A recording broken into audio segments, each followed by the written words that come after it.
এটি কবিতা আবৃত্তি কৰিবলৈ লৈছোঁ। কবিতাৰ শিৰোনাম দেউতা, কবি মানিক মেধি।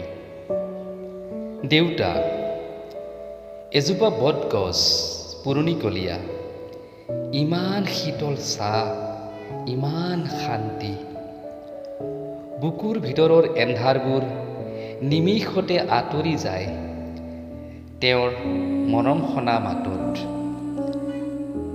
তেওঁ পিঠিত সপোনৰ টোপোলা এটি লৈ মোক পাহাৰৰ শিখৰলৈ লৈ যাব ধৰোঁতে সময়ৰ কঠিন শিলত ঠেকা খাই তেওঁৰ দেহ আৰু চকুৰ পৰা সৰি পৰিছিল মুকুতাবোৰ, জিলিকিছিল বাটে বাটে।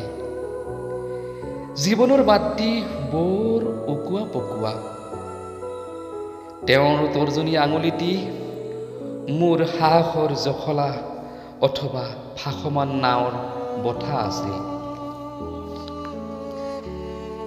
তেওঁ আঙুলিয়াই দিয়া পুৱাৰ ৰঙা সৰোজ, সন্ধিয়াৰ আকাশৰ জিলমিল তৰা, পূৰ্ণিমাৰ শীতল জোন মোৰ দুচকুত তিৰবিৰকৈ চিকমিকনি তুলিছিল অলেখ জীয়া সপোন।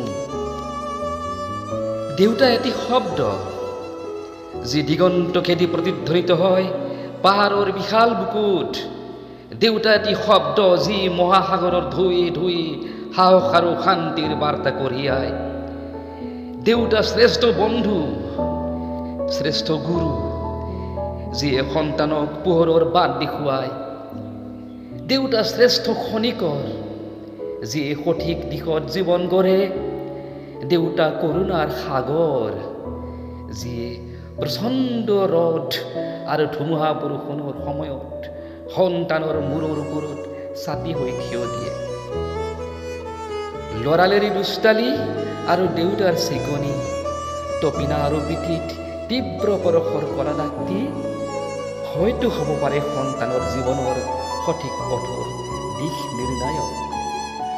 পথভ্ৰষ্ট সন্তান আৰু দেউতাৰ স্বপ্নভংগৰ বেদনা, ঘৰ্মাক্ত দেশ আৰু দুখৰ চকুলৰ জিলিকনি হয়তো হ'ব পাৰে সন্তানৰ সঠিক পথৰ প্ৰজ্ঞা। দেউতাৰ ৰঙা চকু, গালি শুকুনি, তিৰস্কাৰ হয়তো হ'ব পাৰে সন্তানৰ জীৱন গঢ়াৰ চিৰি।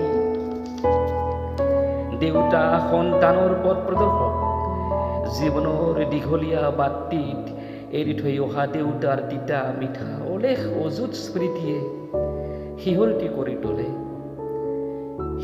কৰি তোলে দেহ মন দুগাল তিয়াই টপ টপকৈ সৰে চকুলো। দেউতা, দেউতা, দেউতা।